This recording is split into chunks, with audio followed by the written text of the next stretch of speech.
তখন সারা পৃথিবীর সবাই মেনে নেওয়া শুরু করলো যে সন্ত্রাসী মানে মুখে দাড়ি থাকবে আর মাথায় টুপি থাকবে। এই জন্য যেখানেই মাথায় টুপি আর দাড়িওয়ালাকে দেখা যাবে সে হচ্ছে জঙ্গি। আপনারা কিছুদিন আগে দেখেন নাই আমাদের একজন সংসদ সদস্য নাম হচ্ছে হানজালা, উনি যখন সংসদ থেকে বের হচ্ছিল তখন তাকে কি বলা হচ্ছিল? জঙ্গি যাচ্ছে, জঙ্গি যাচ্ছে। কেন?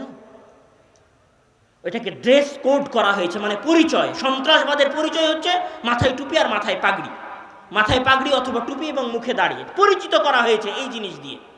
আর একটা পয়েন্টে আসি, আপনাদের এই স্কুলে এই কলেজেই যদি আগামীকাল অনুষ্ঠান হয় 16ই ডিসেম্বরের অথবা স্বাধীনতা দিবসের, তাহলে সেই দিবসে যদি রাজাকার কাউকে বানানো হয় তাহলে সেই রাজাকারের মাথায় কি থাকবে বলেন তো?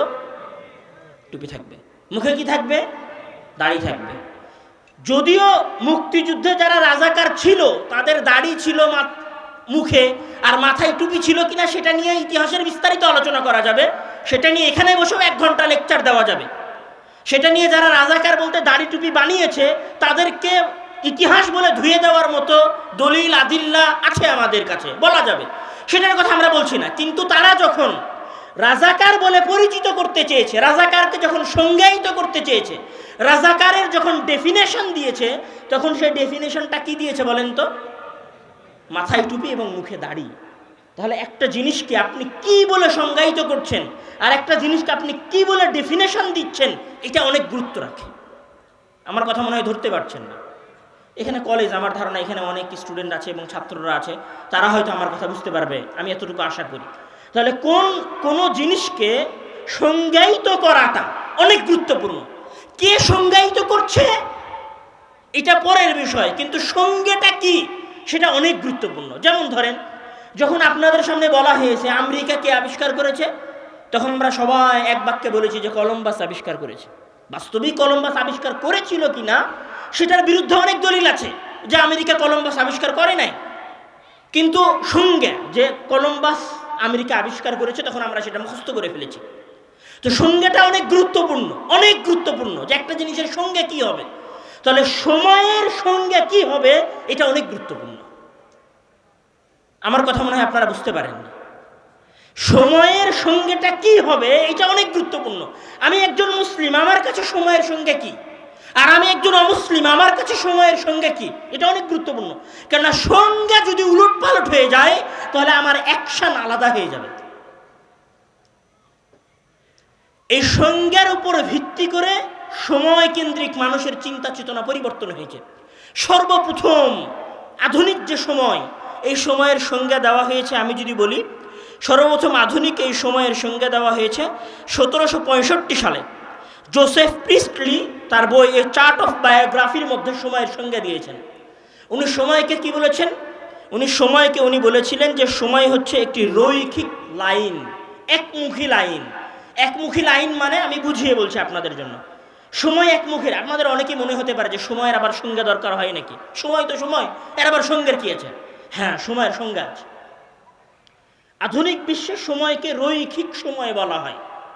রৈখিক সময় মানে কি, যে 2001 সাল ছিল, 2002 সাল এসেছে, তারপরে 3 সাল, তারপরে 4 সাল, তারপরে 5 সাল, তারপরে 6 সাল, তারপরে 10 সাল। সময় এইভাবে সামনের দিকে আগাতে থাকবে। আর রৈখিক সময়ের সবচেয়ে বড় পয়েন্ট হচ্ছে, যেই সময় একবার অতিবাহিত হয়ে গেছে সেই সময় আর সেই সময়ের কাজ কোনোদিন ফিরে আসবে না। আবার বোঝেন, রৈখিক সময়ের মূল যেটা কথা সেটা হচ্ছে যে আমি যেই সময়ের মধ্যে আছি এই সময়টা যদি চলে যায় তাহলে এইটা আর কোনোদিন কি আসবে না, ফিরে আসবে না। আমরা কি মনে করি যে আমরা যে সময়ের মধ্যে বসবাস করছি এই সময় একদিন কিয়ামতের মাঠে আমাদের সামনে উপস্থাপন করা হবে? এটা কি বিশ্বাস করেন? আপনি এই দুনিয়াতে যা কিছু করছেন এই সকল কাজের প্রতিদান মহান আল্লাহ তাআলা আপনাকে আখিরাতে দিবেন, এটা কি আপনি বিশ্বাস করেন? তাহলে সময়ের যে বর্তমান সংজ্ঞা, এই সংজ্ঞার সাথে আমাদের বিশ্বাসের সংঘর্ষ আছে। আমি সংঘর্ষটাকে আগে স্পষ্ট করব। এখন যখন সময়ের সংজ্ঞা এটা দাঁড়ালো সারা পৃথিবীর মানুষের মাঝে, সময়ের যখন এইটাই সংজ্ঞা হয়ে গেল যে 2001 সাল, তারপরে 2 সাল আসবে, তারপরে 3 সাল আসবে, তারপরে 4 সাল আসবে, 5 সাল আসবে, 26 সাল, তারপরে 27 সাল, তারপরে 30 সাল আসবে, সময় আসবে চলে যাবে। সুতরাং কি করো? সময়টাকে উপভোগ করো। এই সময় চলে যাবে, এটা আর কোনোদিন ফিরবে না। এই জন্য তুমি সময়কে কি করো? তোমার নিজের মতো করে উপভোগ করো। সময়কে যখন নিজের মতো করে উপভোগ করার কথা হয়েছে, তখন এখানে মানুষ 3 ভাগে ভাগ হয়ে গেছে। আবার বলছি, একটু একাডেমিক কথা হবে হয়তো, আসলে আমি আব্দুল্লাহ ভাইদের মতো অত জাদরেল কথক না, আমার ছোট ভাই আব্দুর রহিমের মতো অত বড় বক্তা না, আর আমি আব্বুর মতো সাজিয়ে গুছিয়ে কথা বলতে পারি না। আমার কথা একটু একাডেমিক হবে, হয়তো একটু বুঝতে সমস্যা হবে, তারপরেও বোঝার চেষ্টা করবেন। যখন সময়ের এই সংজ্ঞাটা চলে আসলো যে সময় চলে যেতে থাকবে, এটা আর কোনোদিন ফিরবে না, এটা ক্রমবর্ধমান সামনের দিকে আগাবে, তখন মানুষের মাঝে 3টা শ্রেণী তৈরি হয়। এক শ্রেণীর মানুষ, যেই শ্রেণীর মানুষের আবির্ভাব হয় 1800 শতকের পরে শিল্প বিপ্লবের সময়। এই বিষয়ে এপি থপসন উনি একটা কথা বলেছিলেন, সেটা হচ্ছে যে সময় কাজের জন্য। তখন এক শ্রেণীর মানুষ মনে করলো যে সময় মানে সকাল 8টায় অফিসে যেতে হবে, 5টায় অফিস থেকে বের হতে হবে, ওভার ডিউটি দিয়ে হলেও টাকা ইনকাম করতে হবে, মানে জীবনকে কাজের মধ্যে ফেলে দিতে হবে। তখন এক শ্রেণীর মানুষ প্রো লেভেলের কর্মচারী হয়ে গেল। এরা কিচ্ছু বোঝে না, এরা শুধু অফিস বোঝে, এরা পরিবার বোঝে না, সন্তান সন্ততি। আপনি দেখবেন এরকম মানুষ আছে, ঈদের আগের দিন সন্ধ্যা পর্যন্ত কাজ করতেছে, কেন? ওভার ডিউটি করলে সে টাকা পাবে। তখন এক শ্রেণীর মানুষ মনে করলো যে সময় মানে কাজ করতে হবে, সময় মানে শ্রম দিতে হবে, সময় মানে এখানে আমার শরীরের কোনো হক নাই, এখানে আমার পরিবার পরিজনের কোনো হক নাই, এখানে আমার স্ত্রী সন্তানের কোনো হক নাই, কোনো কিছুর কোনো হক নাই। কিন্তু ইসলাম কি বলছে? যে ওয়ালি জাসাদিকা আলাইকা হাক্কুন, ওয়ালি আহলিকা আলাইকা হাক্কুন, ওয়ালি আইনিকা আলাইকা হাক্কুন, মানে আপনার চোখের আপনার উপর হক আছে, আপনার শরীরের আপনার উপর হক আছে, মানে আপনার শরীর আপনার উপর অধিকার রাখে যে আপনি শরীরকে অতিরিক্ত খাটাতে পারবেন না, আপনি আপনার চোখকে অতিরিক্ত খাটাতে পারবেন না। কিন্তু আধুনিক বিশ্ব কি বলল? আরে এটা হচ্ছে কাজের সময়, কাজ করো। কেন বলল? আপনি যখন কাজ করবেন, ধরেন আপনি 5,000 টাকা উপার্জন করতেন, আগামী মাসে 20,000 টাকা উপার্জন করবেন, ওই 20,000 টাকা কোথায় গিয়ে খরচ করবেন? ওই 20,000 টাকা ওখানেই খরচ করবেন যার কোম্পানিতে আপনি কাজ করছিলেন। বুঝতে পারেননি মনে হয় কথা। ধরেন আপনি যদি এতদিন পর্যন্ত 5,000 টাকা ইনকাম করছিলেন, আপনার কাছে ফোন ছিল 10,000 টাকার, আপনি যখন 20,000 টাকা ইনকাম করা শুরু করলেন, তখন আপনার ফোনটা হয়ে গেল 15,000 টাকার। তো ওই যে 20,000 টাকা অতিরিক্ত সময় দিয়ে আপনি ইনকাম করলেন, তারপরে যে টাকাটা কামালেন, ওই টাকাটা আবার কার পকেটে চলে গেল? যে আপনাকে বলছিল যে ওভার টাইম করো তাহলে বেশি টাকা পাবা, তার পকেটে চলে গেল। ধরেন আপনি ঢাকা শহরের বড় গার্মেন্টসে চাকরি করেন, ওভার টাইম আপনি দিয়েছেন 8 ঘন্টার জায়গায় 16 ঘন্টা। 16 ঘন্টা ডিউটি দেওয়ার পরে আপনি কোথায় গেছেন? শোরুমে গেছেন কাপড় কিনতে, আপনার স্ত্রী, আপনার সন্তান, আপনার বাবা মা, আপনার ভাই বোনের ওই কাপড় কেনার টাকাটা কোথায় চলে গেছে? ঘুরে ফিরে আপনার মালিকের কাছে, আপনার কোম্পানিতে। মানে আপনাকে যত বেশি খাটানো যাবে, আধুনিক বিশ্ব বা আধুনিক বিশ্বের মালিকেরা তত বেশি ধন সম্পদশালী হবে। বুঝতে পারেননি মনে হয় কথা।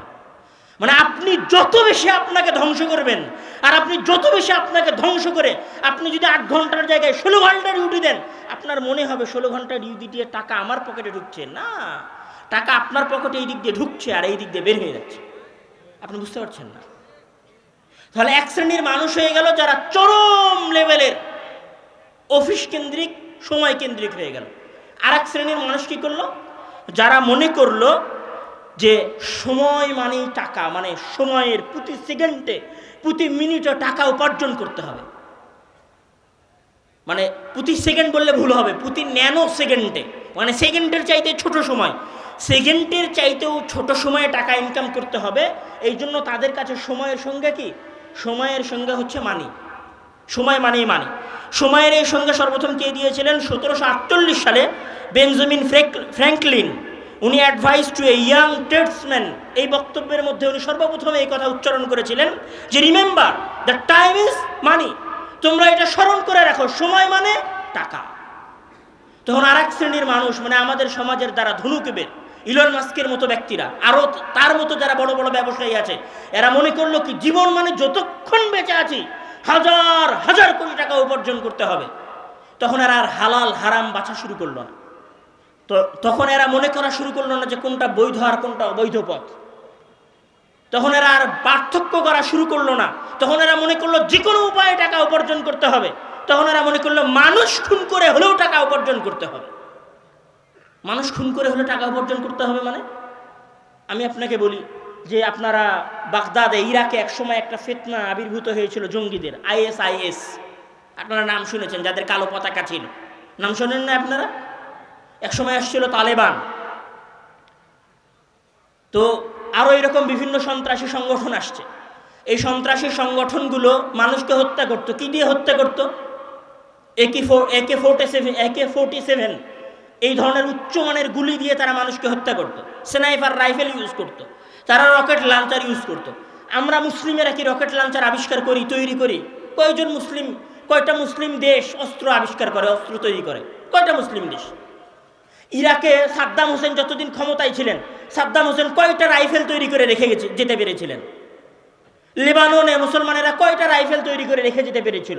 আপনি যদি খোঁজ নেন, এই পৃথিবীর সবচেয়ে বড় বড় অস্ত্রের কোম্পানিগুলোর মালিক কারা? ইহুদিরা, খ্রিস্টানেরা, আমেরিকা। সব বড় বড় অস্ত্রের কোম্পানি হচ্ছে আমেরিকা। তাহলে ওই অস্ত্র তৈরি হয় আমেরিকায়, আর ওই অস্ত্র ব্যবহার হয় কোথায়? আফগানিস্তানে, ইরাকে। ওই অস্ত্র ব্যবহার হয় কোথায়? লেবাননে। তাহলে ওই অস্ত্র বিক্রি করে হলেও কি করতে হবে? টাকা উপার্জন করতে হবে। হয় জীবন দিয়ে টাকা উপার্জন করতে হবে, নাহলে জীবন নিয়ে টাকা উপার্জন করতে হবে। আপনারা দেখেন নাই, নোবেল প্রাইজের নাম শোনেন নাই? ওরা আবিষ্কার করলো যে ওরা বম মেরে মানুষ মারবে। বম মেরে মানুষ মারলো, সেই বম বিক্রি করলো, আর সেই বমে বিক্রি করার টাকা দিয়ে সারা পৃথিবীর মানুষকে এখন কি দিল? নোবেল প্রাইজ দিল। মানে এদের চিন্তাধারা হচ্ছে এরকম। মানুষ আমাদের দেশেও আছে, এই যে সারাদিন আমরা লেকচার দিচ্ছি যে মাদক দ্রব্য ব্যবহার করা যাবে না। আচ্ছা, মাদক দ্রব্যের সবচেয়ে বড় বড় কোম্পানি কাদের কাছে আছে?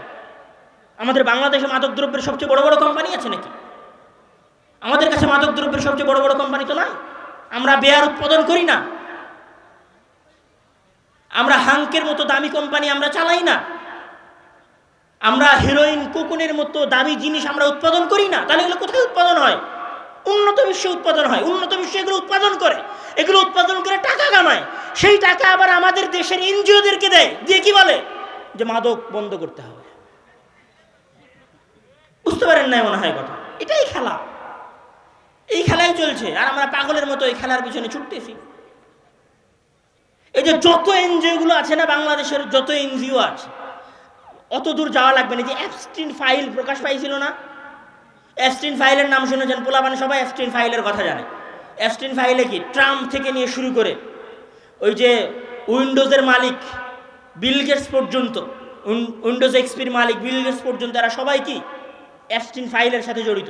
এরা সবাই কিশোরী, অল্প বয়সী বাচ্চাদেরকে উপভোগ করত। একদম ক্লিয়ার বাংলায় বলি, অল্প বয়সী মানে 10-12 বছর বয়সী বাচ্চাদের সাথে শারীরিক সম্পর্কে লিপ্ত হতো এরা।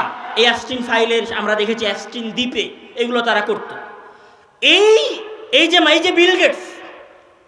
বিল গেটসেরই আপনি দেখবেন যে তার নামে বিশাল করে সংবাদ প্রচারিত হচ্ছে যে তিনি তার সম্পদের 60% সম্পত্তি দান করে দিয়েছেন। দান করে দিয়ে কি শিখাচ্ছে? ওই দান করা টাকা আপনাদের দেশের এনজিওরা আমেরিকা থেকে নিয়ে আসতেছে আর বলতেছে, খবরদার বাবা, আপনার মেয়েকে কিন্তু 18 বছরের আগে বিয়ে দিবেন না। কেন?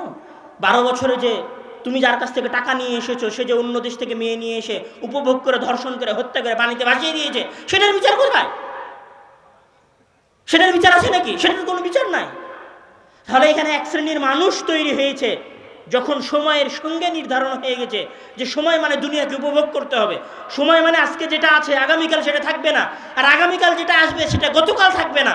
তাহলে এখানে দ্বিতীয় শ্রেণীর মানুষ তৈরি হয়েছে যারা মনে করেছে সময় মানে টাকা, সুতরাং তোমরা প্রতি সেকেন্ডে টাকা উপার্জন করো। এই যে